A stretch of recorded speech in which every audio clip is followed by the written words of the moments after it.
The last wolf died on a Tuesday. Sarah heard it happen. She was standing at the edge of the tree line, her boots sinking into the frost-hardened mud, and she heard the silence cut through the forest like something physical. Not a howl, not a cry. Just the absence of a sound she had been listening for without realizing it. The way you listen for rain to stop and only notice when it does. Donal had been 43 years old. He had taught her to read trail markers when she was 6. He had smelled like wood smoke and pine resin her entire life. Now he smelled like nothing, because he was gone, and the pack was down to 44 wolves, and the sickness was still moving through them like a slow fire that could not be put out. She walked back to the main house. Her father was on the porch. Gregor of Ashvale Pack, Alpha, the man who had held this territory for 22 years without losing a single wolf to anything other than age or accident, was sitting on the wooden steps with his hands hanging between his knees and his eyes aimed at the ground. He looked old. Not the kind of old that came with years, the kind that came with watching things fall apart and not knowing how to stop them. He did not look up when she approached. "Donal," she said. "I know." She sat beside him. The cold came up through the wood immediately, through her jeans, into her bones. Neither of them moved. Through the trees she could hear the sounds of the pack going about the business of illness.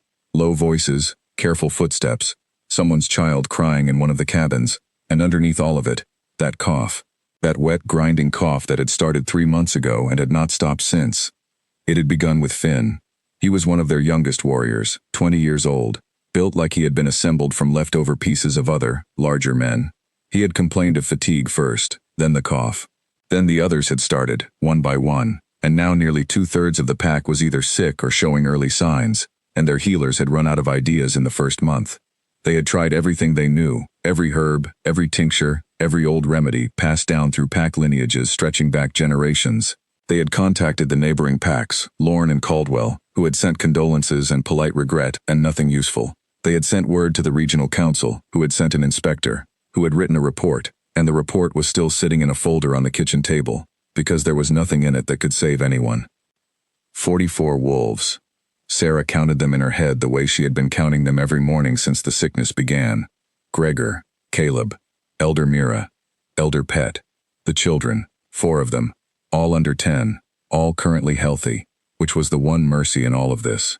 The sick ones, the ones who were sick but still moving, the ones who were sick and barely moving anymore. She had not been sleeping well. "We have to do something different," she said. Gregor lifted his head. He looked at her the way he sometimes did when she said something he had already thought, and had not wanted to say himself, like he was relieved someone else had done the work of saying it, and guilty about being relieved. "I've been looking," he said. "There's nothing we haven't tried." "There's one thing." He was quiet for a moment. The crying in the cabin had stopped. Someone had picked up the child, or the child had given up, and the silence now felt heavier than the sound had. "Don't," he said. "The Dravath cure exists," Sarah said. "We know it exists. 3 other packs have used it in the last decade. Lorne used it for their fever outbreak 6 years ago. They're still standing, all of them. Lorne sent a delegation of 7 wolves and came back with 5. They came back." Gregor stood up. He was not a small man, and he used his height the way some men used their voice, as a way of ending conversations, but Sarah had grown up watching him do it, and she did not move. "The cure belongs to King Kalen," he said. "You know what asking him for it means. You know what he takes in exchange." "I know what the stories say he takes." "The stories aren't wrong, Sarah." She looked up at him. The light was going out of the afternoon, the way it did in late autumn, fast and without ceremony, and his face was harder to read in the dimness. He had her grandmother's jaw, she had always thought. Sharp, made for holding position. 44 wolves, she said. "Donal died an hour ago. We're going to lose Finn next. Maybe Elder Pet after that. And then who? How far down does the list have to go before we admit that the thing we're afraid to do is the only thing left?" He did not answer. She took that as the only answer that mattered. Inside, the house smelled like broth and medicine, and the particular kind of fear that a pack carries when it knows it is shrinking. Sarah went to the room at the back where her grandmother's things were stored. 3 boxes, a wooden chest, a shelf of journals with cracked spines and faded titles that were mostly just years, 1987, 1994, 2001, 2008, written in her grandmother's handwriting, which was large and slightly uneven, like she had learned to write in a hurry and never slowed down. Sarah's grandmother had been dead for 9 years. She had been the sharpest person Sarah had ever known, sharper than Gregor, sharper than any of the elders, and she had spent the last decade of her life writing down everything she had learned in the previous 7. The journals were not comfortable reading. Her grandmother had not been a comfortable woman. But she had been thorough, and she had known things, and right now Sarah needed to know one specific thing. She found it in the 2008 journal, page 63.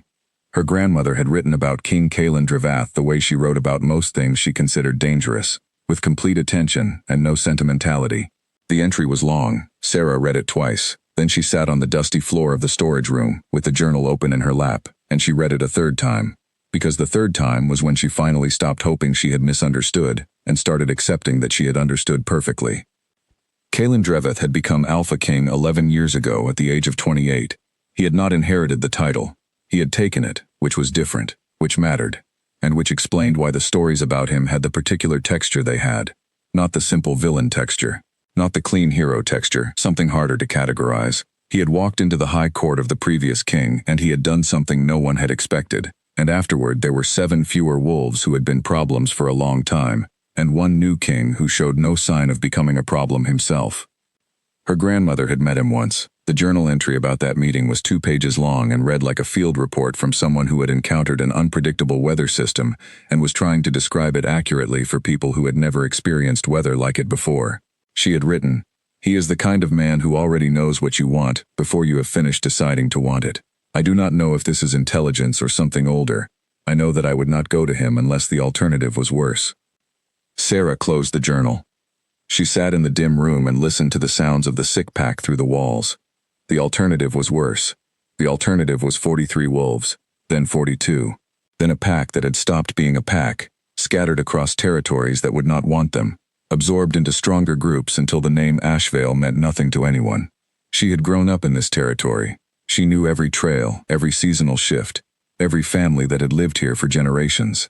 She knew which children belonged to which parents, and which parents had grown up as children here themselves.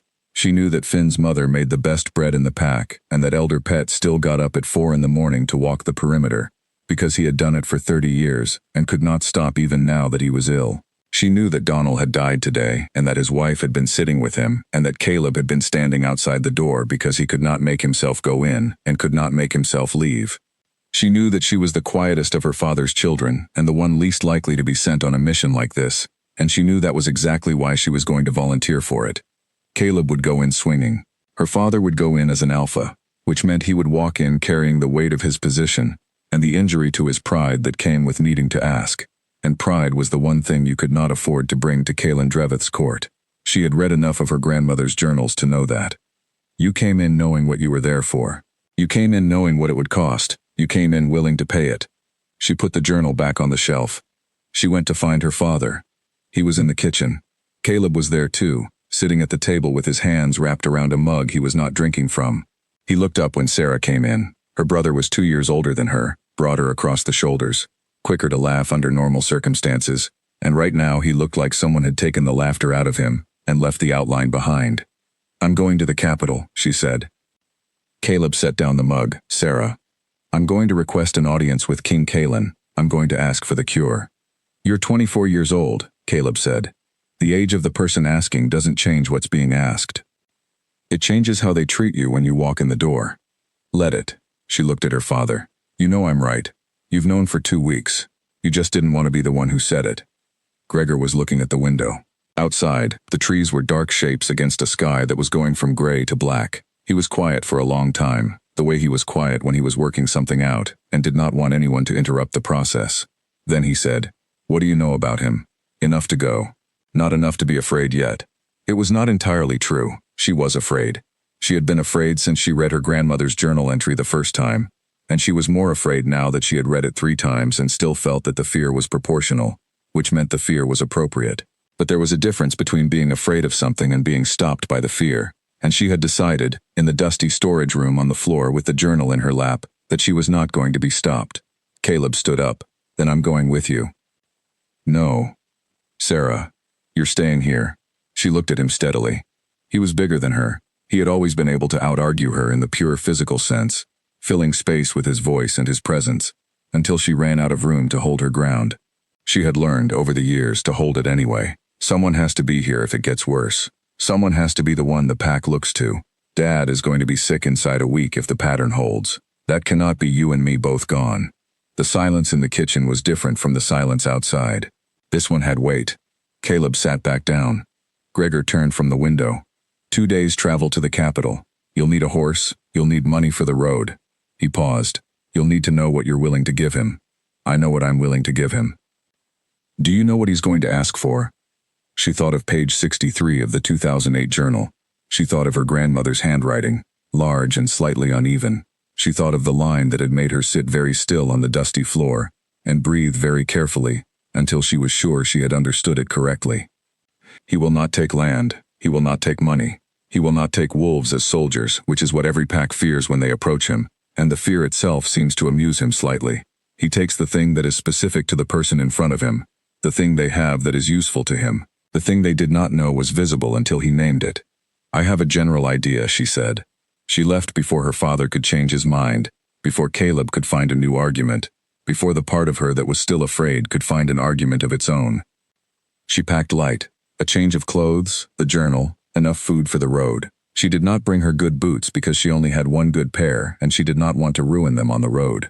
She brought her old ones, which fit better anyway, which she had worn on every trail in Ashevale territory for 7 years, which knew the shape of her feet the way the pack knew the shape of the land. She stood at the edge of the territory as the last light died. She could feel the pack behind her, the way you always could, that particular warmth in the back of the chest that was the sensation of belonging somewhere. She had felt it her whole life, and she had never had reason to think about what it would feel like without it. She thought about it now. Then she turned and started walking toward the road, because 44 wolves were not enough, and 43 was not acceptable, and the only path that led anywhere useful went straight through the court of a king who already knew what she wanted, before she had finished deciding to want it. She had 2 days. She planned to use them. She read the journal every night on the road. The first night she made camp under a rock shelf at the edge of the lowlands, far enough from the road that no one passing would see the small fire she built from deadfall and dead leaves. She ate the food she had packed, drank water from a stream she had crossed an hour before dark, and opened the 2008 journal to the page she had already read 3 times and read it again. Her grandmother's handwriting filled the margins in places where the main text had run out of room. Notes added later, Sarah guessed. Afterthoughts that had not seemed important at the time, but had become important. One of them, written sideways along the left margin in letters so small she had to tilt the journal toward the firelight, said, "The court is not the king. Remember this, the court is not the king." She thought about that for a long time before she fell asleep. The second day's road took her through the edge of 3 different pack territories. She could feel them as she crossed the invisible lines, the way any wolf could feel the shift in claim, the change in the air that meant someone else's ground. She kept her pace steady and her posture neutral, and she did not meet the eyes of the 2 wolves she saw watching from a ridgeline above the Caldwell land. They did not challenge her. She was not worth challenging. A single female wolf on a road, carrying nothing, going somewhere with the particular focus of someone who had already decided. The capital appeared in the distance on the afternoon of the second day, at the top of a long rise in the road, and it was bigger than she had expected. She had expected big. She had grown up on descriptions of it from people who had been there. The towers, the stone, the way the whole city organized itself around the central keep, like a territory arranged around its alpha's den. What she had not expected was the feeling of it, the weight of this many wolves in one place, all of them oriented toward the same center, all of them moving in patterns that had been established long before any of them were born. It felt like standing too close to something very large that was alive. She stood at the edge of the main approach road, and she counted her heartbeats for a moment, not because she was afraid, but because she wanted to know how afraid she was. She counted 12 before she felt steady. Then she went in. The lower city was ordinary enough. Market stalls, taverns, the smell of food cooking and animals penned near the north edge. People who looked at her with the mild curiosity of city wolves seeing a pack wolf coming in from somewhere distant, not hostile, just noting her strangeness the way you would note a different kind of weather. She found an inn near the central approach, paid for a room with the money her father had given her, and went upstairs to change into the clean clothes she had packed. She sat on the edge of the narrow bed for a moment. She took out the journal. She read the section about the court, not the king himself, but the court, the people who managed access to him, the ways requests were routed and filtered and delayed and sometimes lost entirely in the machinery of administration. Her grandmother had been clear. The court was not designed to help outsiders reach the king. It was designed to protect the king's time. Anyone who could be turned away would be turned away. and the only people who got through were the ones who understood that the turning away was itself a kind of test.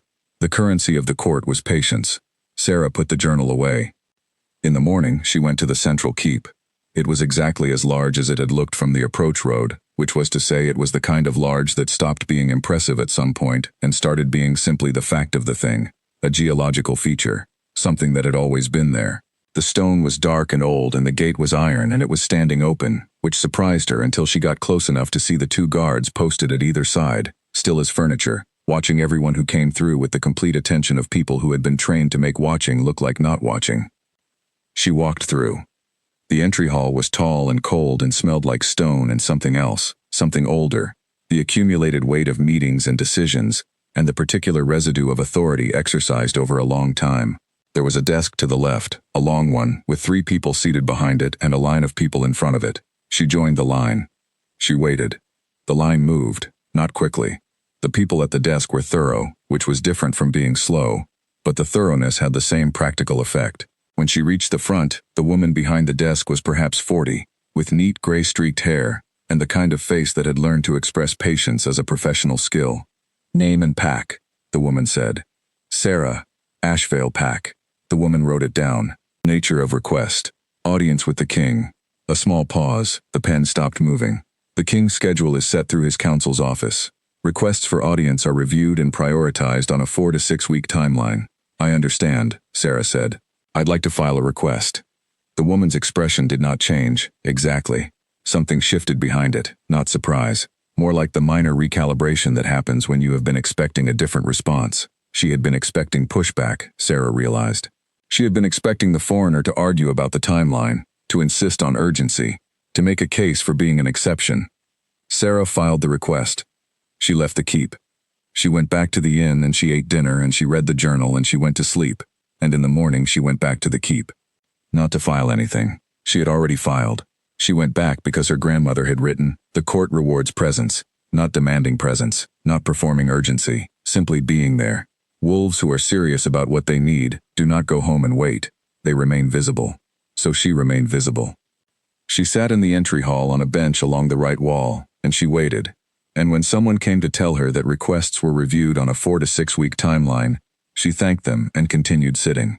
When a different person came to tell her the same thing 2 hours later, she thanked them and continued sitting. When a third person came, a young man with the uncomfortable posture of someone carrying a message he had not wanted to deliver, she thanked him and asked if there was anything she needed to do to ensure her request had been properly logged. He told her it had. She thanked him and continued sitting. By the end of the first day, she had been sitting for 6 hours. The stone bench had removed any illusion of comfort long before lunch, and she was stiff from the waist down, and her back had registered its complaint at length. But none of that mattered, because 44 wolves were sick in Ashvale territory, and she had come here for one reason, and she was going to see it through. A woman appeared at the far end of the hall at the close of the day, walking with the particular purpose of someone who was coming to do something specific. She was perhaps 30, dark-haired, with a face that was professionally composed in the way of someone who managed other people's schedules for a living. She crossed the hall and stopped in front of Sarah's bench and looked at her for a moment with an expression that was not unfriendly, exactly, but was very clear. "You've been here since this morning," the woman said. "Yes," Sarah said. "Why?" It was a direct question. Sarah appreciated it. "My pack is sick. People are dying.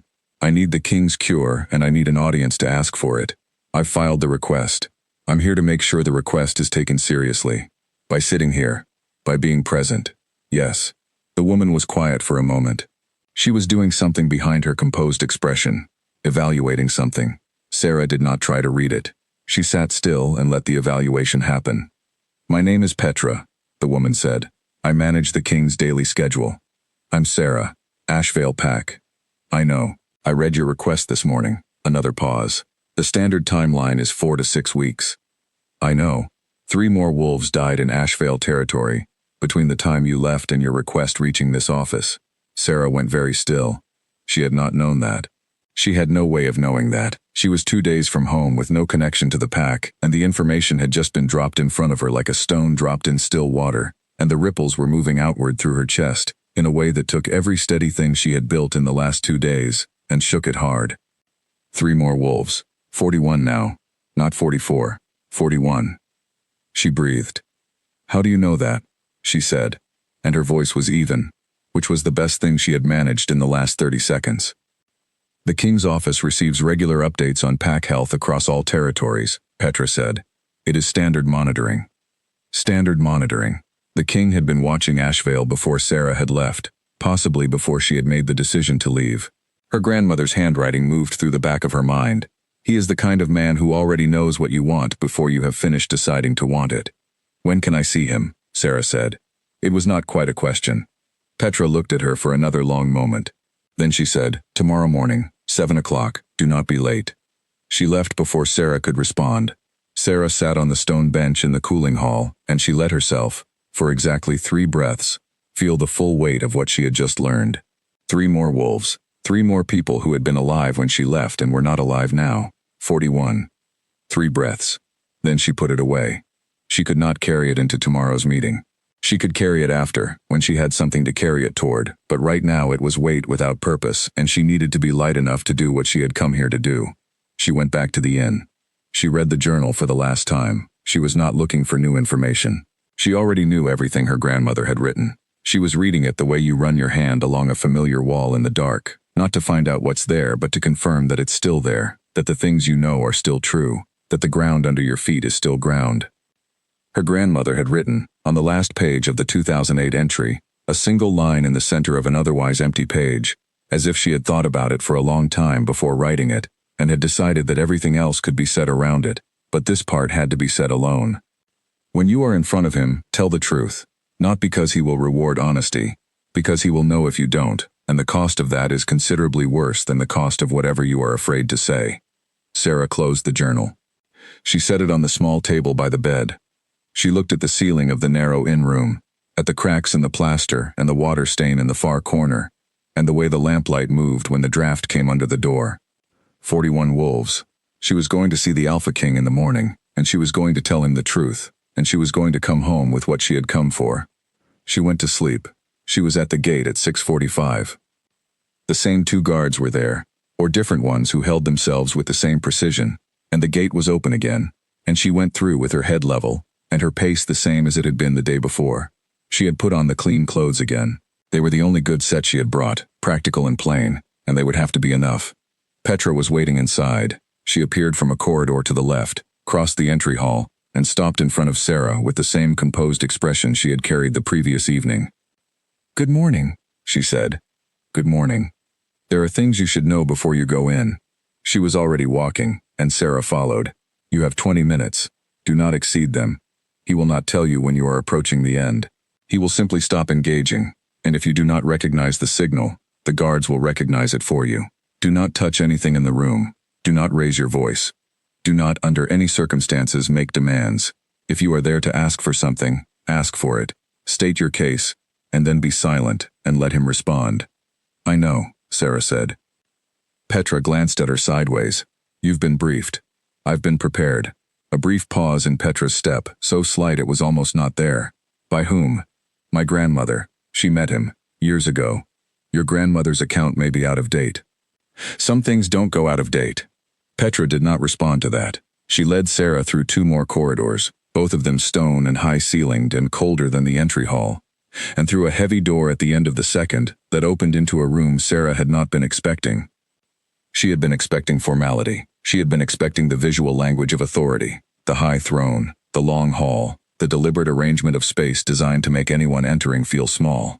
What she found instead was a room the size of a generous study, with a large table in the center covered in maps and documents, 3 tall windows along the far wall letting in the gray morning light, and no throne anywhere. There were 2 other people in the room. A man about 60 with a gray beard and the careful posture of someone whose job involved being unobtrusive, and a woman, perhaps 45, with the kind of face that processed information the way a machine processed material, efficiently and without sentiment. They were standing to either side of the table, and they looked up when Sarah came in. And they did not look hostile, exactly. They looked the way guards looked who were not wearing uniforms. The king was at the far window.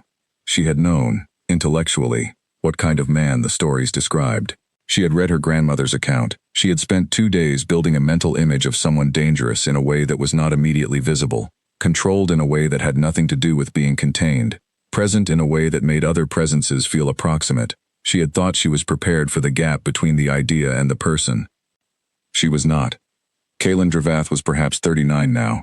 He was tall and built in the way of a man who had been physically tested many times, and had developed not just strength but a kind of efficiency with movement. Nothing wasted, nothing performative. His face was the kind of face that had been good-looking once, and was now something more interesting than good-looking, shaped by the years since into something with more information in it. He was looking out the window when she entered. He did not turn around for a moment. She stood still. This was a test. She knew it was a test. The waiting was the test, and the test was whether she would say something to fill the silence, or whether she would simply wait until he was ready. And she knew the right answer was to wait, so she waited. And she looked at the map on the table instead of at his back, because looking at his back felt like a mistake she could not afford, and looking at the map gave her something to hold her eyes on. Ashvale was on the map. She saw it immediately. A small territory in the western mid-region, marked in the same ink as all the others, not smaller looking on paper than she had imagined it, but somehow more obviously small in the context of everything around it. All the territories, spreading across the map in their different sizes and shapes, and Ashvale there in the west, one of the smaller ones. 41 wolves, she thought. On paper it looked like a perfectly normal territory. He turned from the window. "Sarah of Ashvale," he said.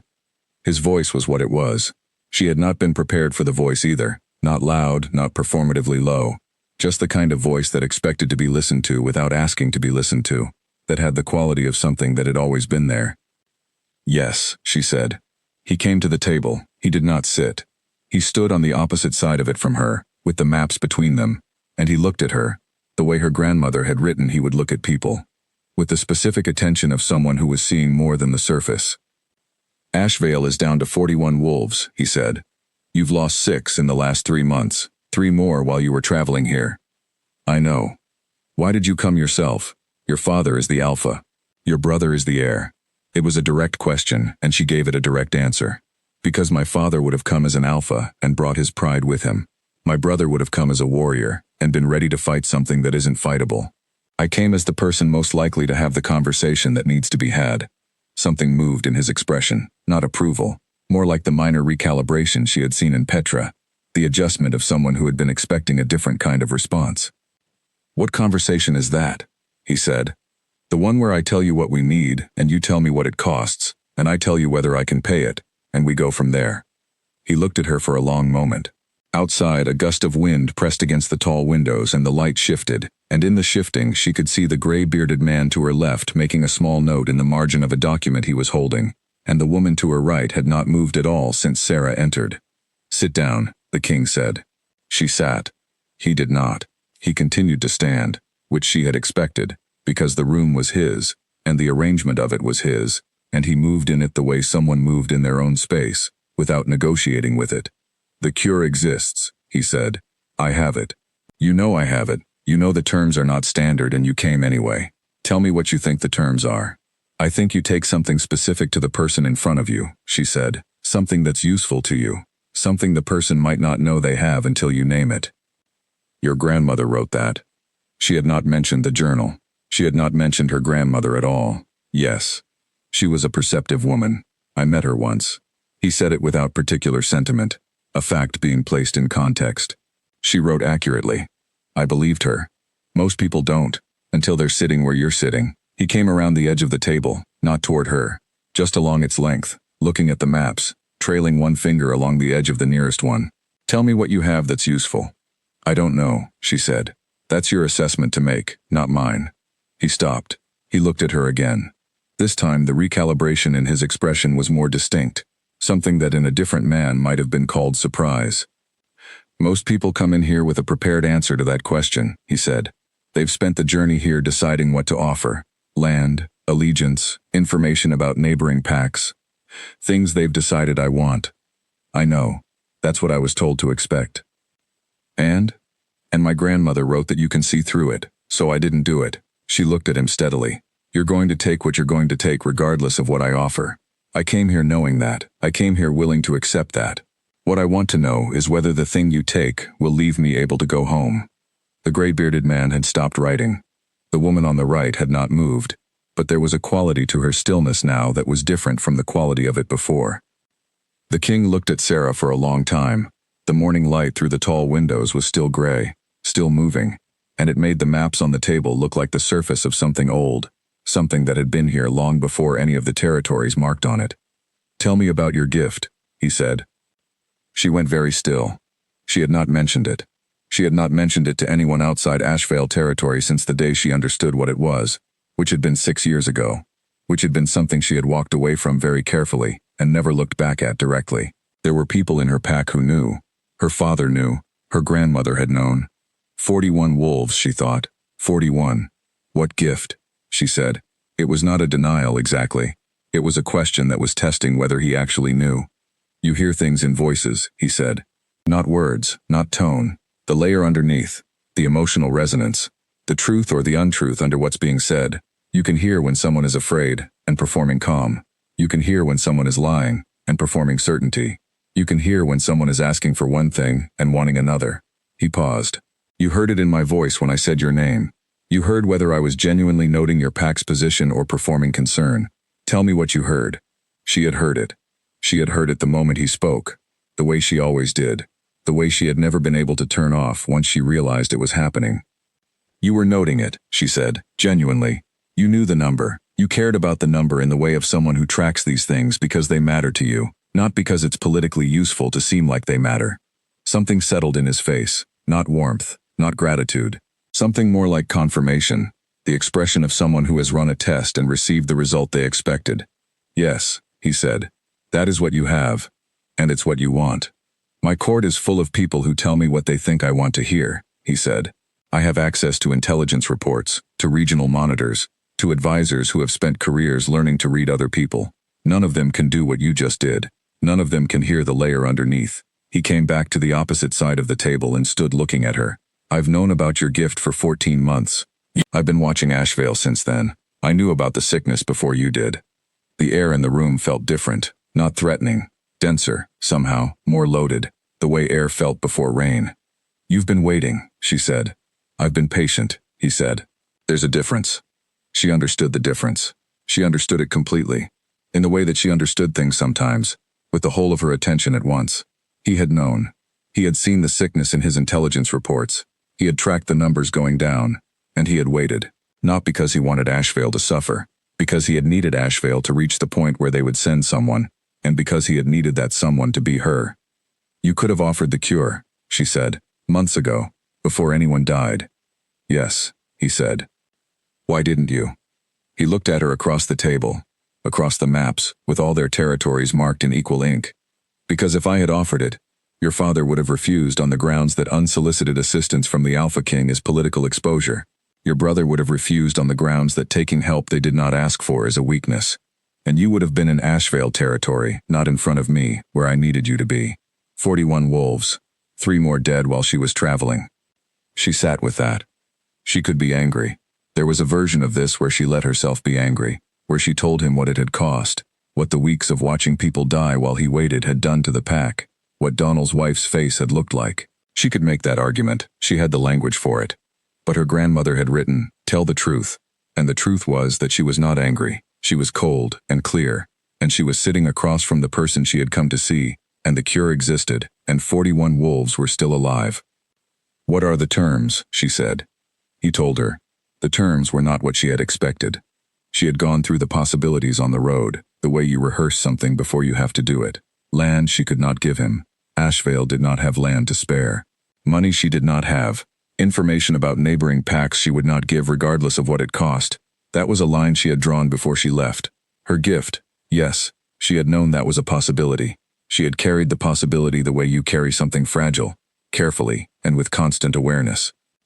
What she had not thought through was the specific form a contract for her gift would take. He told her she would come to the capital for 3 months in the year, spread across the year in intervals he would determine based on need.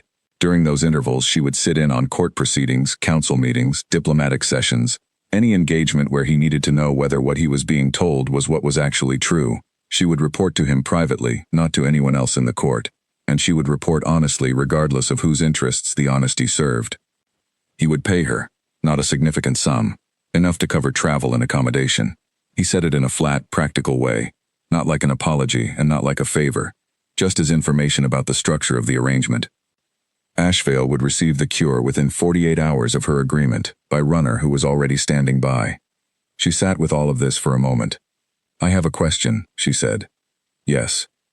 If I'm reporting to you privately, and you act on what I tell you, the people I'm listening to will eventually notice a pattern. Someone will put together that the king seems to know when he's being misled. They'll look for the source." "Yes," he said. "They will. And when they find it." He looked at her with the particular steadiness of someone who had already thought through the question to its end. "That is a risk that comes with the role.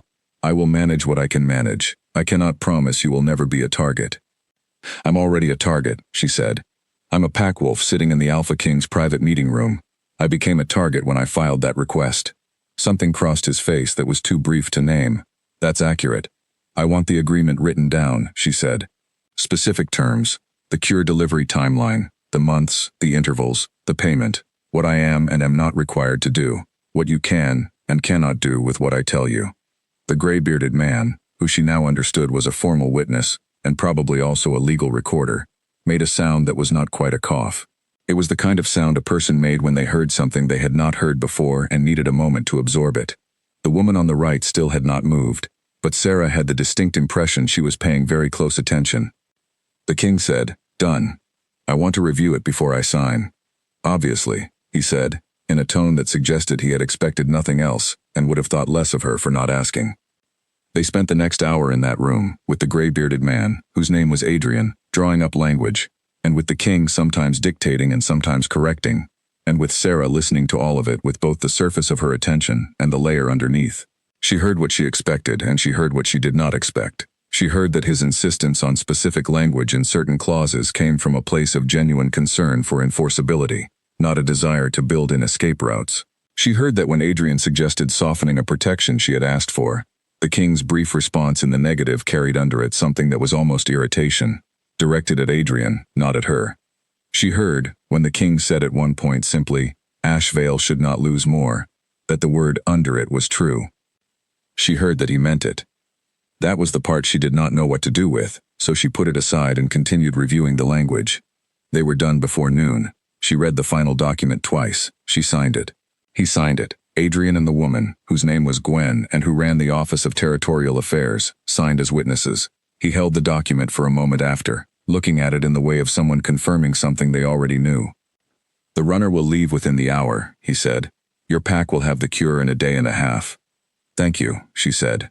She meant it in the flat, practical way he had stated the payment, not as performance. He looked up from the document. He looked at her with the specific attention again, the seeing more than surface thing, and she met it the way she had been meeting it since she sat down, without looking away and without performing anything. "You can stay in the capital until you've had confirmation the cure arrived," he said. "Petra will arrange accommodation in the keep. It's more comfortable than the inn." She had not told him she was staying at an inn. "All right." She left the room. In the corridor outside, she stood for a moment with her back against the cold stone wall, and she breathed, deliberately, in and out, 3 times. Because the thing about using her gift for extended periods was that it accumulated. Every emotional layer she had read in that room in the last 2 hours was still sitting in her chest, layered over each other like sediment, and she needed to let it settle before it became too heavy to carry upright. She had heard too much. She had heard the king's specific patience, the kind that came not from temperament but from having learned, at some cost, that impatience wrecked things that patience could preserve. She had heard his genuine irritation at her 3 days of waiting, not at her for doing it but at his own court for making it necessary. She had heard the thing underneath his practical delivery of terms that was not cruelty or calculation, but something more like loneliness, the particular kind that came from being the only person in a room who could not trust the room. She was very careful with that last one. She was very careful not to do anything with it except note it and put it down. Petra found her in the corridor. She had appeared with the same purposeful precision as the previous evening and looked at Sarah with an expression that had shifted slightly from professional composure toward something that might, in different circumstances, have been curiosity. "I'll show you to the accommodation," she said. "Thank you." They walked. The keep was large enough that the walk took several minutes, through corridors that opened onto an inner courtyard and then closed again into a different wing, a quieter one, where the stone was the same, but the quality of the light through the windows was warmer, more private. "You've been offered a room here before?" Petra asked. "No, this is my first time at the Capitol. He doesn't typically offer accommodation to petitioners." "I'm not a petitioner anymore," Sarah said. "I have a contract." Petra was quiet for a step. "Yes, I suppose you do." The room was better than the inn. It was not luxurious. It was clear that no one had decided to try to impress her, but it was warm, and the bed was wider, and there was a desk by the window where she could sit and look out at the inner courtyard. She sat at the desk. She took out the journal. She did not read it. She held it for a moment, just held it, the weight of it in her hands, and she thought about her grandmother writing on the last page, in the center of an empty space, "Tell the truth." She had told the truth. She had not volunteered the things she had heard that she had not been asked about. She had not mentioned the loneliness. She had not mentioned the irritation at his court, or the genuine care behind the number he had spoken, 41 wolves, the way he had said it, like the number mattered to him personally, and not just administratively. She had answered what was asked, and she had been honest in the answering, and she had walked away with the contract and the cure coming, and the arrangement in place. She had done what she came to do. She set the journal down. She looked out at the courtyard. It was mid-morning now, people crossing below at various speeds with various purposes, and she watched them, and thought about how different this felt from watching the pack move through the Ashvale territory. Different rhythm, different awareness of being watched, different weight to the space. She wondered how long it would take to get used to it, and then she stopped wondering, because she was not here to get used to anything. She was here until the confirmation came, and then she was going home, and the 3 months in the year were months she would deal with when they arrived. On the afternoon of the second day, Petra appeared at her door. "Confirmation," she said, and held out a folded note. Sarah took it. She read it. It was from Caleb, written in his large, hurried handwriting. "Cure arrived. They are giving it to Finn first. We will know in a day if it's working. Come home when you can." She read it twice. She set it on the desk. She sat very still for a moment, in the warm room in the keep of the Alpha King, with the courtyard below and the journal beside her and the contract in her pack, and she let herself feel, briefly and without performance, the full scale of the relief. Finn, Elder Pet, the others. They had a chance now. When she was ready, she began packing. Petra appeared in the doorway again. "You're leaving?" "Yes, I want to be home when it takes effect." Petra nodded once. She looked at Sarah with that careful curiosity again, the kind that asked questions without asking them. "I've worked in this keep for 8 years, she said. "I've been present for a number of these meetings." She did not finish the sentence. Sarah waited. "He scheduled your meeting for 7 o'clock the morning after you arrived," Petra said. "He receives most petitioners on Wednesdays, by appointment, 2 weeks after filing. You filed on Monday. He moved 3 other meetings to accommodate the scheduling." Sarah absorbed this. "I didn't know that," she said. "No," Petra said. "You weren't supposed to." She left. Sarah finished packing. She went to say a brief, formal goodbye to the keeper of the accommodation log, because she had signed in, and she would sign out. She passed through the entry hall, where the stone bench on the right wall was empty, and through the iron gate, and out onto the approach road. The morning she had arrived, she had counted 12 heartbeats before she felt steady. Now she counted 8. Progress, she supposed, or simply familiarity with a place she was going to need to be able to move through without flinching. She started the road home. The road home was faster than the road out had been. She was not carrying uncertainty anymore, which made the miles feel shorter. She was carrying the contract and the confirmation note and the knowledge that the cure was working, because she had to believe it was working. She had no other reasonable option. She stopped for the night at the same rock shelf she had camped under on the way out, the same small fire, the same cold coming up from the ground. She did not read the journal this time. She had no more use for it on this journey. She looked at the fire instead, and she thought about the things she had heard in the king's voice, and she was very careful, again, to set aside the ones she had not been asked about. The loneliness was not her information to carry. She had heard it in the course of doing what she had agreed to do, but she had not agreed to do anything with it, and she was not going to. She put out the fire when it burned low and she slept, and in the morning she started walking again, and by mid-afternoon she was back in Ashvale territory, feeling the pack's warmth in her chest the moment she crossed the line, and the warmth was different from how it had been when she left. There were more of them. She could feel it.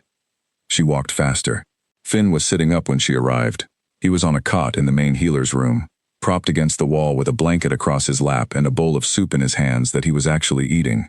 And Sarah stood in the doorway for a moment looking at him, because the last time she had seen him he had been lying flat and breathing, with the particular effort of someone for whom breathing had become a conscious task. He looked up when she came in. He looked terrible, thin and gray-skinned and with shadows under his eyes that would take weeks to clear.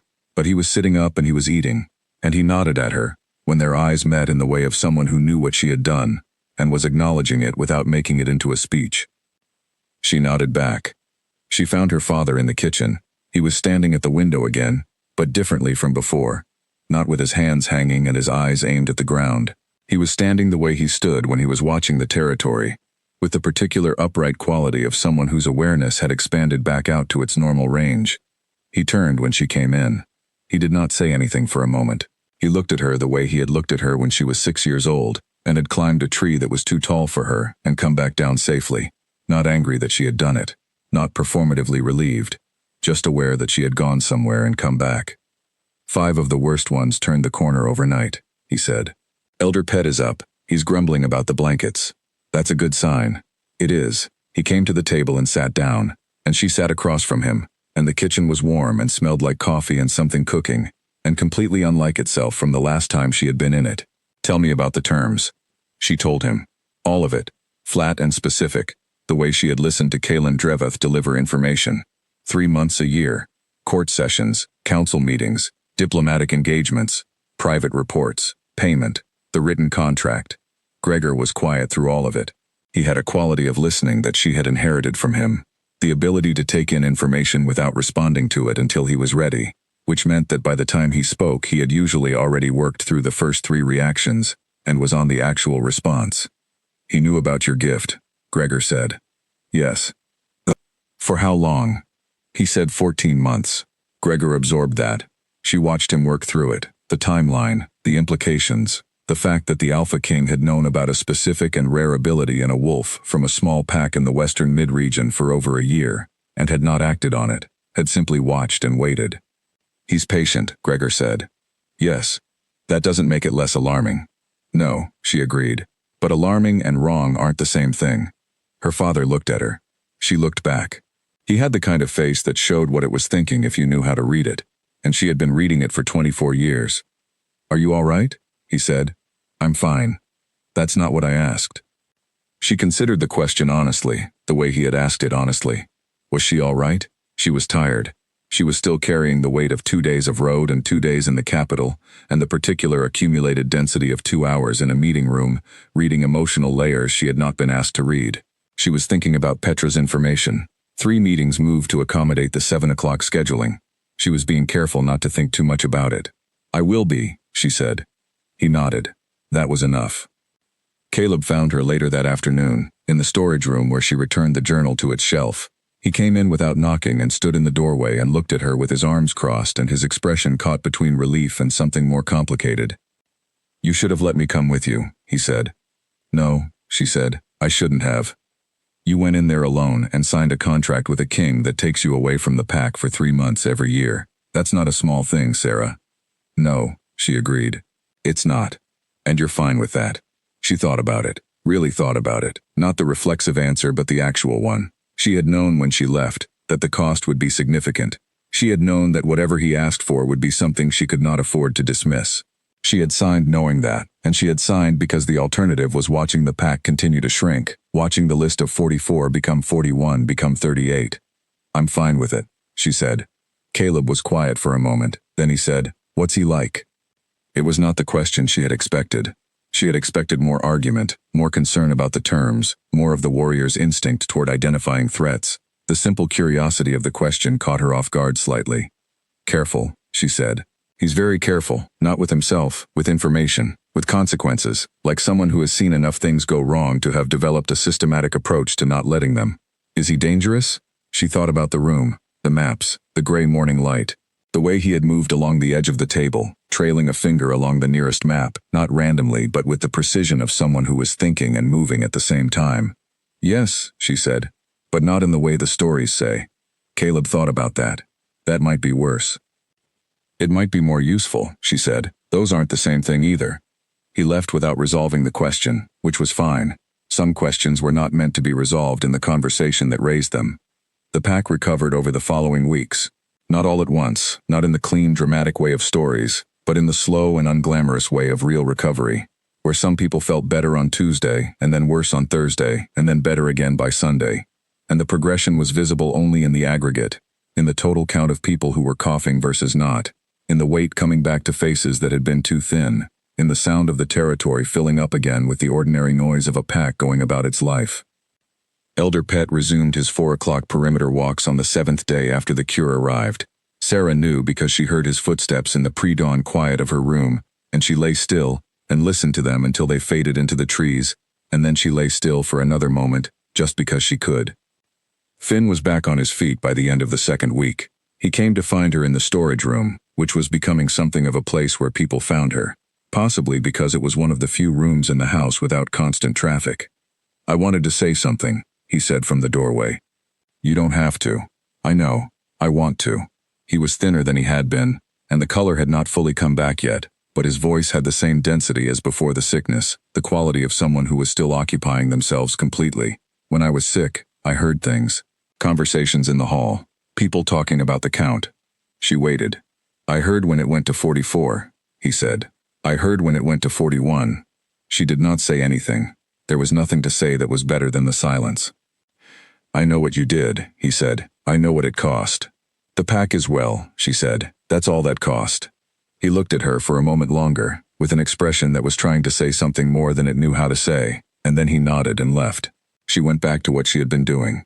The first of Kaylin Dreveth's scheduled intervals arrived 6 weeks after she returned home. She had been expecting it. The contract specified the first interval at 6 weeks post-agreement, 2 weeks in the capital, and she had been marking the calendar not with dread exactly but with a kind of practical awareness, the way you marked the calendar for a medical appointment you needed, but did not particularly look forward to. She had said nothing about it to the pack beyond what was necessary.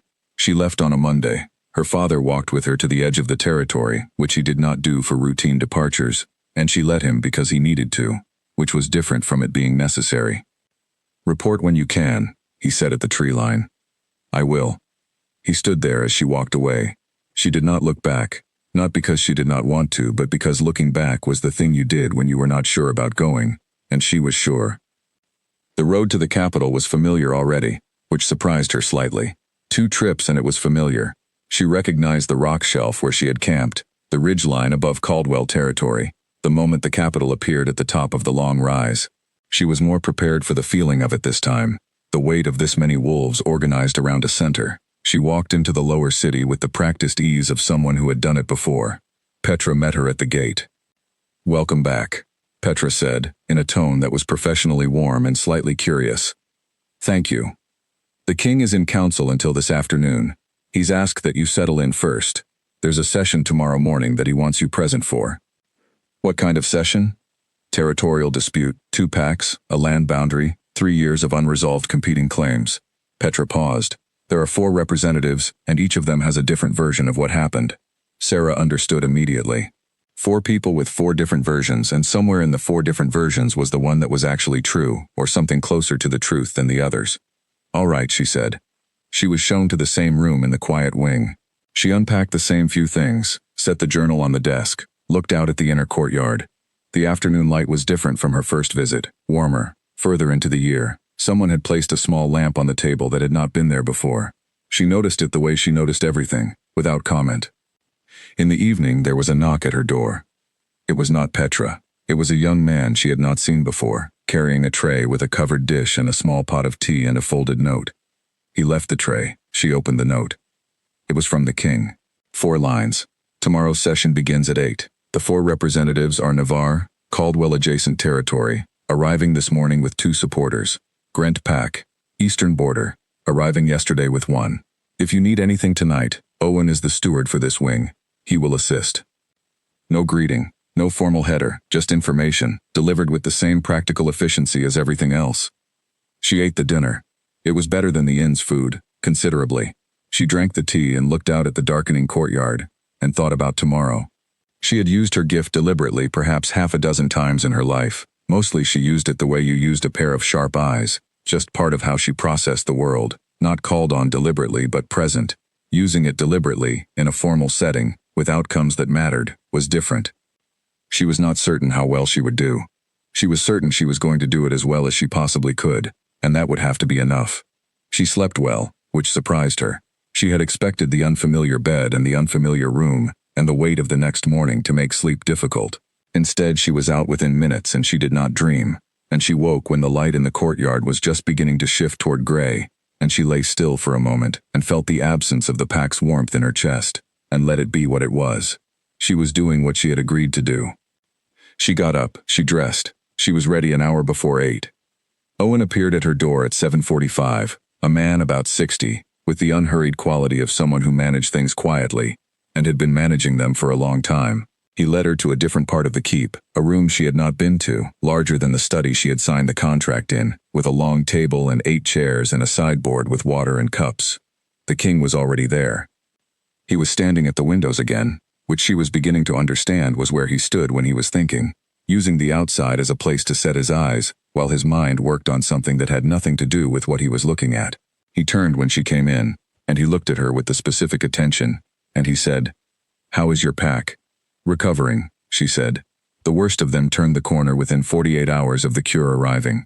Everyone will be at full health within another month." "Good," he said. "Just that. Good." And she heard what was under it, which was the same thing she had heard the first time he had said, 41 wolves. Genuine relief, not political interest. She did not say what she heard. "Tell me what to watch for in the session," she said. He turned from the window. They talked through it for 15 minutes, him giving her the structure of the dispute, the timeline, the documented claims on each side, her asking questions about specific moments in the dispute's history, where the accounts diverged most sharply. He answered clearly and without detour, and she heard underneath the clarity the work he had already done on this case, the hours of reading that had preceded her 15 minutes of briefing.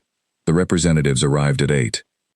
Sarah sat at the far end of the table, to the left of the king's chair, which was where he had indicated without saying why. She understood without asking. She was visible enough to observe, positioned away from the center of attention, close enough to the king that she could speak to him quietly without being overheard. 4 representatives. 3 years of dispute. 4 different versions. She listened. By the time the session broke for midday, she had what she had come to find. The dispute was not what it appeared to be. This was what she told the king when the representatives had been shown to a waiting room for the midday break and they were alone in the session chamber with the water and cups on the sideboard and the empty chairs around the long table. He was standing at the windows again. She was sitting at the end of the table with her hands folded and the notes she had not been taking because she did not take notes during sessions. She kept everything in the layer underneath where the notes were unnecessary. "Navarre's representative is telling the truth about the original boundary line," she said. "His account of the survey from 12 years ago is accurate. He heard it that way in Navarre's own words, and he's reporting what he heard without shaping it." "And Grent's representative? He believes what he's saying. He's not deceiving you. He's been deceived. The account he's giving is the account he was given, and he received it as truth, and he's delivering it as truth. But the account is wrong."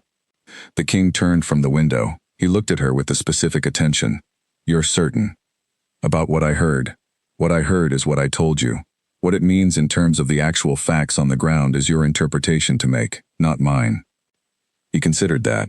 She had said the same thing to him during their preliminary conversation this morning, drawing the distinction between what she heard and what it meant, making sure he understood that she was giving him data and not conclusions. He had received it cleanly, which was one of the things she was noting about him, the ability to receive information without immediately overriding it with his own reading. "The 3rd representative," he said, "the one from the eastern boundary. He's managing something. I can't tell you exactly what because he spoke very little and what he said was largely logistical, but there's something he's not saying, and whatever it is, it matters to him considerably." "Eastern boundary," the king said, not to her, in the tone of someone setting a note in a place they can find later. He came to the table and sat down across from her, which was unusual. She had not seen him sit for the first meeting, and the change in position changed something about the quality of the room, made it less formal, more like a working conversation. "The survey documents from 12 years ago," he said. "There were 2 copies, one held by each pack. I have Navarre's copy in my records office. Grent's copy was destroyed in a fire 8 years ago." He paused. "The fire is not in question. The fire happened. What I have always wondered about is what the copy said before it burned." She understood what he was telling her. He was giving her context not because she needed it for what she had already done, but because he was thinking out loud, and she was the person he was thinking out loud to, which was different from a briefing. It was the difference between using someone and working with someone. She was careful about that distinction too. What happens if you find that Grant's original copy differed from Navarre's, she said. Then someone changed one of them at some point, between the original survey and now, and the question becomes who changed it and when. He looked at her. The Eastern representative. You said he's managing something. Is it fear? She thought back to the session. His voice. The sessions where he had spoken. The specific quality of the held-back thing. Not fear. Closer to obligation, he's managing something he feels he owes. To whom? I can't tell you that, he didn't say. The king was quiet for a moment, then he said, when the session resumes, I'm going to ask him directly about the survey records. Watch what happens under his answer. All right. The session resumed at 1 o'clock. There were 30 minutes of general discussion about process and procedure, which Sarah listened to and heard nothing significant in. Just the ordinary tenor of people navigating a formal setting. Then the king turned to the Eastern representative, a man named Owen who was not the same Owen as the steward, and who had the quality of someone carrying something heavy and being practiced at not showing it. Tell me about the survey records from 12 years ago, the king said. Not what they say. Tell me about the process, who commissioned them, who was present for the survey, who held the copies afterward. The Eastern representative answered. He was careful. He was accurate. His account matched what was in the documentation. Underneath it, Sarah heard the thing he was not saying.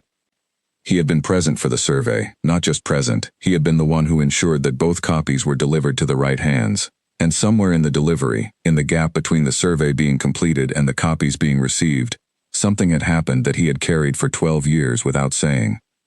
When the session closed for the day, she told the king. Not everything. She told him that the Eastern representative had been present for the delivery of the copies, that there was something significant attached to that moment for him, that the weight she heard suggested knowledge rather than involvement. The king listened. He did not write anything down. He was listening the way she listened, holding the information in a place where it would be accessible when he needed it. He witnessed something, the king said. I think so. He didn't change the document, he saw who did. That's a conclusion, she said. Not what I heard. I know, he said. Thank you. It was the first time he had thanked her for anything. She noted it with the same precision she noted everything and moved on. In the evening she wrote a letter to Caleb, not about the session, nothing about the session went in a letter. That was an understanding she had developed on her own without it being stated in the contract, and she trusted it as correct. She wrote about the road, the capital's autumn light, the fact that Petra had recommended a bakery in the lower city, and the bread there was exceptional. She asked about Elder Pet's perimeter walks. She asked about Finn. She sent the letter with the Morning Post. The following days settled into a pattern. Morning sessions, afternoon reports, brief and precise, evenings to herself, which she spent reading or walking the lower city in the limited way of someone who did not yet know it well enough to navigate it confidently but was learning. Petra showed her the bakery on the third day. They ate bread at a table outside and did not talk very much, but the not talking was comfortable, which surprised Sarah slightly. You've been doing this 8 years, Sarah said at one point. Yes, Petra said. What was it like before? Petra looked at her, the careful curiosity again. Before what? Before the current king. Petra was quiet for a moment, in the way of someone deciding how much to say. Different, she said. Louder. More people. More noise. Harder to know what was real. A pause. I prefer this. Sarah thought about that for a moment. Then she thought about the things she was being careful not to think too much about. The loneliness she had heard underneath the king's voice in their first meeting. And she fit Petra's words against it, and did not say anything. On the 6th day, the Eastern representative requested a private meeting with the king. She was not in the room for it. That was not part of her role, and she did not expect it to be. She was in the quiet wing when it happened, reading. And she heard nothing. An hour later, Petra appeared at her door. The king would like to see you. She went. He was in the study, the same room where she had signed the contract, with the maps and the tall windows, and he was standing, and there was a quality to the room that she had not felt in it before. Not tension exactly. More like the air just after something had shifted, when the pressure has changed but the room has not yet rearranged itself around the change. He told me what he saw, the king said. All right? I need you to tell me whether what I'm about to share matches what you heard from him in the session. She understood the protocol. He was not asking her to confirm a conclusion he had already drawn. He was asking her to cross-check. Here is the account. Does the account's emotional content in the session support or contradict it? He told her. The Eastern representative had witnessed the exchange of documents 12 years ago. He had seen a figure from the Grant administrative office intercept one copy before it was sealed and bring it to a back room. He had not seen what was done there. He had received the copy back sealed and had delivered it. He had never opened it. He had not known for certain that anything had been changed. He had only known that there was a gap in the chain, an unseen moment, and he had carried that unseen moment for 12 years without knowing what to do with it. Sarah sat with the account. She set it against what she had heard. Yes, she said, that matches. The king was looking at her with the specific attention again, and this time there was something in it that was not quite calculation and not quite admiration, but sat somewhere between them, the expression of someone who has been working with a new tool and has just confirmed that the tool does what they thought it did. The dispute is resolvable, he said. The Grant copy was altered. The Navarre copy is the accurate one. We have a witness, and we have the document. What we need now is the name of the figure from the Grant administrative office. That's not something I can give you, she said. I know, he said. I have other ways of finding it. He looked at her a moment longer. You did well. She looked back at him. She heard what was under the acknowledgement. It was genuine. Not politeness, not management of a useful resource, the simple thing it was. Thank you, she said. It was the second time thanks had been exchanged in that room, and this time both directions had meant it. She went back to the quiet wing. She sat at the desk and looked at the lamp that had been there when she arrived, the small one that had not been there on her first visit, and she thought about who had put it there. It was not a significant thought. It was the kind of thought that arrived in quiet moments and did not require action. She let it sit. The 2 weeks ended. She packed her few things. She returned the lamp to its place because she was not sure if it was hers to take. She found Owen in the corridor and thanked him for the week. She went to say a brief word to Petra, who was at her desk in the scheduling office and who looked up when Sarah appeared in the doorway with a traveling bag. All ready, Petra said. 2 weeks, Sarah said, as per the contract. The next interval is 8 weeks out. 2 weeks again. I know. Petra looked at her with the careful curiosity, the one that had been present since the beginning, and then she said, Travel safely. Thank you, Sarah said. She left the keep. She walked through the entry hall and under the iron gate and down the approach road. She felt the capital at her back the way she had felt the pack at her back when she left home the first time, except that the sensation was smaller, less warm, more like the awareness of a place than the awareness of people. She was on the road home. She thought, on the road, about the lamp. She thought about the morning notes delivered without greeting. She thought about 3 meetings moved to accommodate a 7 o'clock scheduling. She thought about the word genuine, which she was applying with a precision that was deliberate. That was the precision of someone who had a gift for accuracy and was using it carefully. Genuine was not the same as simple. Genuine did not make things easier or safer or warmer in the way that simple things were easy and safe and warm. It just meant that what she heard was true. She walked. The complaint arrived in Ashvale territory on a gray morning 8 days before her 3rd interval. It came by official courier, a wolf in the King's Postal Service colors with a sealed envelope and the formal stamp of the High Court of Caelan Drevith, and it was addressed not to Sarah but to Gregor, Pack Alpha of Ashvale, which was correct protocol for a document of this type, and also the thing that told her, before she opened it, that whatever was in it had been routed with deliberate care for maximum procedural weight. She read it over her father's shoulder. The document was formal, written in the language of the High Court, dense with procedural terminology that her grandmother's journals had not prepared her for in full. But the core of it was clear. A complaint had been filed against Sarah of Ashvale Pack by 3 members of the King's Senior Council, citing a pattern of conduct described as undue influence over the Alpha King. The document did not name what the undue influence was exactly. It named it in the court's language, which meant it named the shape of it without the specifics. A non-court-affiliated individual with sustained private access to the Alpha King, whose counsel appeared to be shaping decisions without public record or accountability. The word gift did not appear. The nature of what she could do was not named, but someone in the court knew. Someone had been watching the sessions and the outcomes, and had drawn a line between Sarah's presence and the King's subsequent decisions. The complaint called for a formal tribunal. It called for Sarah's access to the court to be suspended pending investigation. It called for a review of every decision made during the period of her access. Gregor set the document on the table very carefully, the way you set down something that needed to be handled with respect for its weight. He looked at her. You knew something like this was possible, he said. It was not an accusation. It was the straightforward observation of a man working through the fact against his earlier warning. "He told me," she said, "when we signed the contract, he said he would manage what he could manage, and he could not promise I would never be a target." Did he know this specific thing was coming? She thought about it. She thought about the court's architecture, the way she had watched it over 2 intervals, the people whose names she had learned, the council members she had observed in sessions and corridors. 3 names on the complaint. She looked again at the signature lines. Senior Council Member Davis, she knew his name. She had seen him in 3 sessions. She had heard, in each one, the particular quality of someone who was measuring what he said against what he wanted and finding the gap useful. She had not reported it to the king because it was not a specific deception, it was a general management of information that every experienced court member practiced, but she had heard it. "I think he knew it was possible," she said. "I think he didn't know it would be this formal, this fast." "What do you want to do?" She looked at the document, the formal stamp, the procedural weight of it, 3 council members with their names at the bottom, the mechanism of the court being used exactly as it was designed to be used.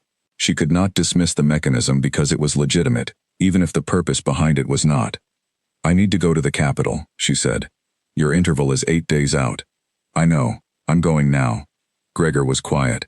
He picked up the document and read through it again, more slowly, and she watched him read it, and she watched the way his expression moved through the text and settled at the end into something that was tired and careful and, underneath both of those, something she recognized as pride, in a form he would not perform openly. "Take Caleb," he said. "No. Sarah." Caleb comes in. The court sees a warrior escort, and the complaint moves from being about my conduct to being about whether Ashvale Pack is staging a political intervention in the king's court. She picked up the document. "I go in the same way I went in the first time, alone, as myself, with the same standing I've had since I signed the contract." He did not argue. He had learned, over the last months, that arguing with her about this specific kind of decision was something she would let him do once, and that she would not change course after it. She was on the road by afternoon. She arrived at the capital in 2 days, familiar now, the approach road and the lower city and the iron gate and the entry hall, and she went straight to Petra's scheduling office, rather than to the accommodation, because she needed to see Petra first. Petra looked up when she came in. She looked at Sarah's face and then at the traveling bag, and then at the fact that the interval was 8 days away, and she said, "You've received the document." "Yes." Petra's expression did not change. Exactly. Something tightened in it. "When did it arrive?" 2 days ago. "He sent you a copy directly." Petra said it in the tone of someone confirming something they had suspected. "He filed it through the standard external channel, so that the delivery to you would be on official record. He wanted you to have it before the tribunal date." "When is the tribunal date?" 6 days. She had 2 days before the interval. 8 total before the tribunal.